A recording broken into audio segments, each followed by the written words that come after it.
Saudara, minggu lalu di dalam pembacaan katekismus pertanyaan ke-21, kita diajak mengerti mengapa penebus harus sepenuhnya Allah sekaligus sepenuhnya manusia. Nah, minggu ini saudara kita diajak lebih detail mengerti mengapa sang penebus harus manusia sepenuhnya. Dan minggu depan diajak lebih detail mengerti mengapa sang penebus harus Allah sepenuhnya. Saudara, Allah tahu bahwa tidak ada jalan lain untuk manusia mendapatkan keselamatan selain melalui kematian yang bersifat menebus. Artinya kematian yang menggantikan seluruh manusia lainnya.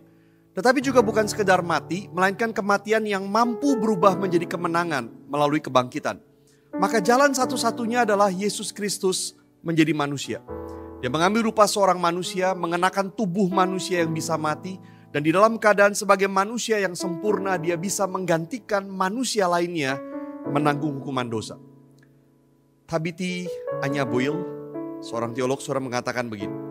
Kita manusia sudah jatuh begitu dalam dan begitu lama, sehingga kita seringkali berpikir seperti kita inilah seharusnya manusia.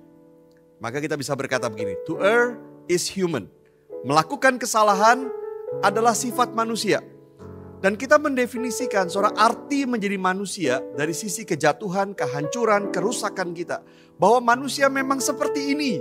Menginginkan yang jahat, penuh pelanggaran dan dosa, memberontak kepada Allah, saling menyakiti sesama dan seterusnya. Nah, kita akan berkata wajar, namanya juga manusia. Tapi saudara, kalau kita mendefinisikan manusia seperti itu, bagaimana kita mengerti tentang Yesus? Dia adalah manusia, bukan setengah, bukan campuran, tapi sepenuhnya manusia. Dan Alkitab mengatakan di dalam segala hal dia menjadi sama dengan kita, tapi tidak berdosa.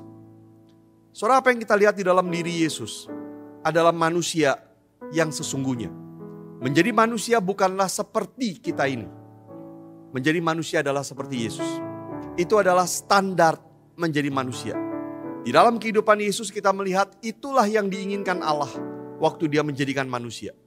Kita dan manusia lain adalah manusia yang sudah rusak dan berdosa. Masih gambar Allah, masih mulia, tapi rusak oleh dosa. Yesus manusia yang sempurna. Di dalam kesempurnaan sebagai manusia itulah Yesus mati dan menanggung hukuman atas dosa yang dilakukan oleh manusia lain. Saudara, maka Yesus bukan saja menunjukkan seperti apa seharusnya manusia. Hidup benar di hadapan Allah, menyembah Allah dalam segala hal, mencintai Allah sepenuhnya, taat dalam segala hal kepada Allah. Bukan hanya itu, tapi Yesus juga menunjukkan hukuman dosa. Sebesar apa murka Allah yang seharusnya kita tanggung. Tapi dia yang tanggung itu. Dan karena Yesus menjadi manusia sepenuhnya, dia bisa bersimpati kepada kita. Dia tahu kelemahan kita. Bukan saja karena dia yang menciptakan kita, tapi juga karena dia pernah berada di posisi kita. Dia tahu penderitaan kita, dia tahu godaan yang kita hadapi, dia tahu susahnya hidup di dalam dunia ini. Dia bisa memandang kita dengan simpati. Dia merangkul kita yang lemah. Dia menerima kita yang meminta ampun dosa kepadanya.